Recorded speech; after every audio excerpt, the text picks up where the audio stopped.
Selamat pagi, salam sejahtera bagi kita semua. Saya Birnadeta Sinta Maharani, NPM 19144600121. Di sini saya akan mempresentasikan proposal penelitian saya yang berjudul Pengaruh Kedisiplinan Terhadap Prestasi Belajar Kelas 5 SD Negeri Segugus 2 Keparakan Mergangsang, Yogyakarta. Pembahasan pertama yaitu bab 1 yang berisi latar belakang. Pertama, pendidikan merupakan sistem dan cara meningkatkan kualitas hidup manusia dalam segala aspek kehidupan manusia. Kedua, belajar merupakan proses penting bagi perubahan perilaku manusia dan mencakup segala sesuatu yang dipikirkan dan dikerjakan. Ketiga, sikap disiplin merupakan salah satu faktor yang dapat mempengaruhi prestasi belajar. Yang keempat, prestasi merupakan indikator penting dari hasil yang diperoleh selama mengikuti pendidikan. Tujuan penelitian pertama, untuk mengetahui tingkat kedisiplinan belajar siswa kelas 5 SD Negeri Segugus 2 Keparakan Mergangsang, Yogyakarta.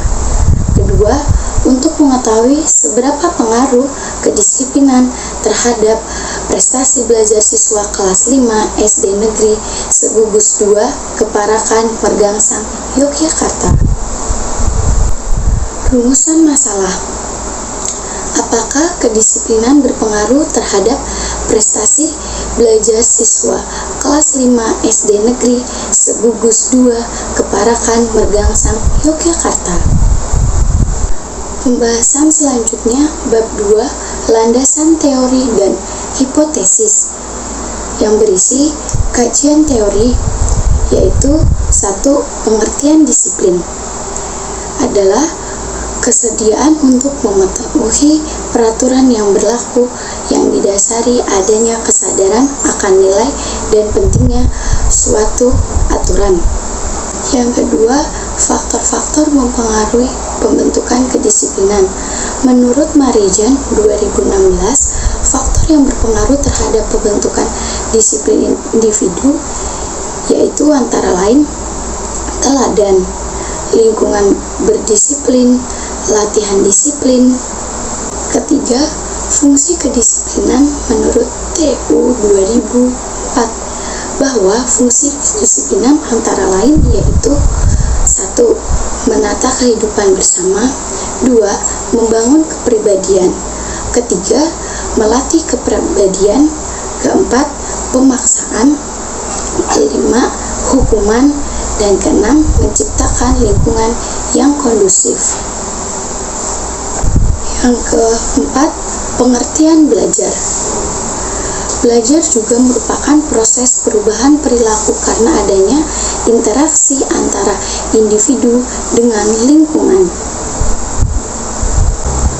Kelima, faktor-faktor yang mempengaruhi belajar. Menurut Wandani dan Sinaga 2018 menyatakan bahwa belajar dipengaruhi oleh 2 faktor, yaitu yang pertama, faktor individual meliputi kematangan dan atau pertumbuhan, kecerdasan, latihan, motivasi, dan faktor pribadi.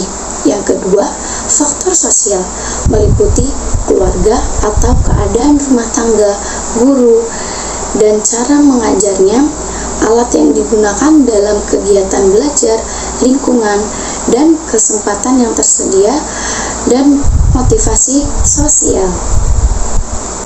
6.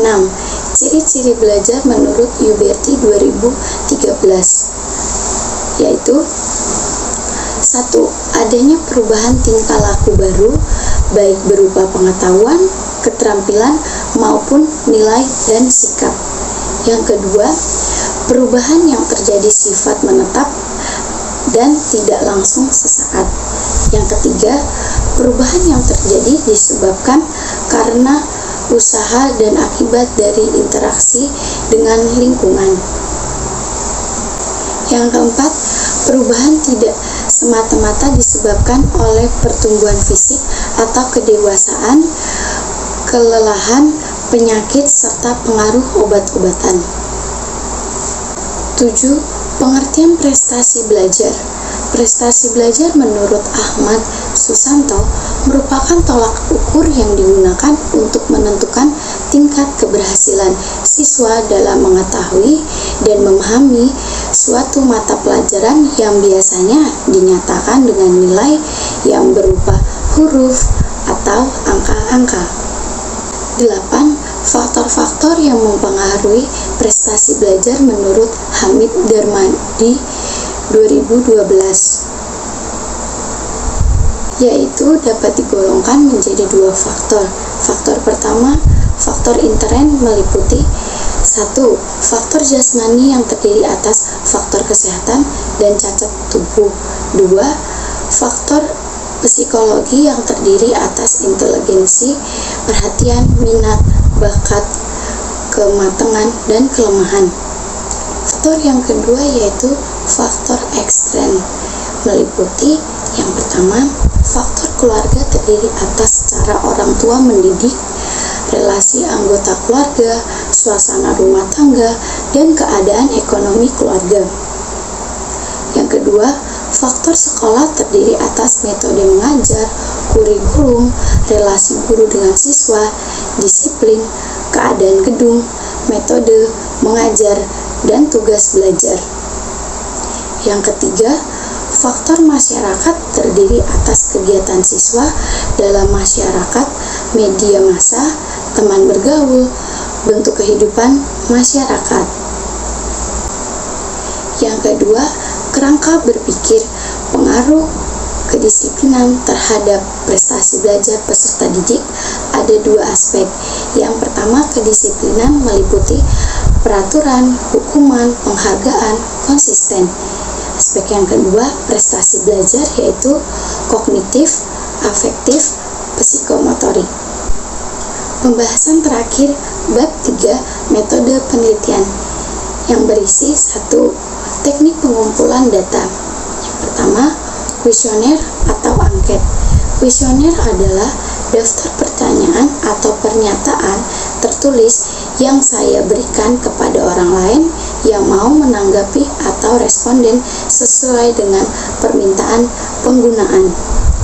Yang kedua, dokumentasi.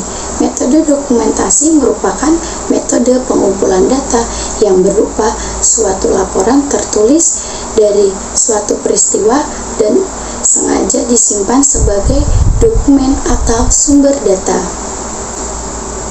Yang kedua, instrumen penelitian. Instrumen penelitian adalah suatu alat yang digunakan mengukur fenomena alam maupun sosial yang dialami. Ketiga, teknik analisis data. Yang pertama, analisis deskripsi kuantitatif. Teknik analisis data yang digunakan dalam penelitian ini menggunakan deskripsi kuantitatif. Statistik deskriptif merupakan kegiatan statistik yang dimulai dari menghimpun data, menyusun dan mengatur data, mengelola data, menyajikan dan menganalisis data angka guna memberikan gambaran tentang suatu gejala, peristiwa, dan keadaan. Yang kedua, uji normalitas. Uji normalitas data bertujuan untuk mengetahui apakah data distribusi normal, diantaranya probability dan Kolmogorov-Smirnov. Yang ketiga, uji linearitas. Uji linearitas data dilakukan untuk mengetahui data kedua variabel membentuk linear atau tidak. Hipotesis yang diujikan adalah HO, distribusi data yang diteliti tidak mengikuti bentuk linear. HA, distribusi data yang diteliti mengikuti bentuk linear dasar pengambilan keputusan. Yang keempat, uji regresi sederhana. Analisis regresi linear digunakan untuk mengetahui perubahan yang terjadi pada variabel dependent Nilai variabel dependen didasarkan pada nilai independen. Dengan menggunakan analisis regresi linier, akan mengukur perubahan variabel terikat berdasarkan perubahan variabel bebas. Sekian presentasi proposal dari saya. Lebih dan kurangnya saya mohon maaf. Terima kasih.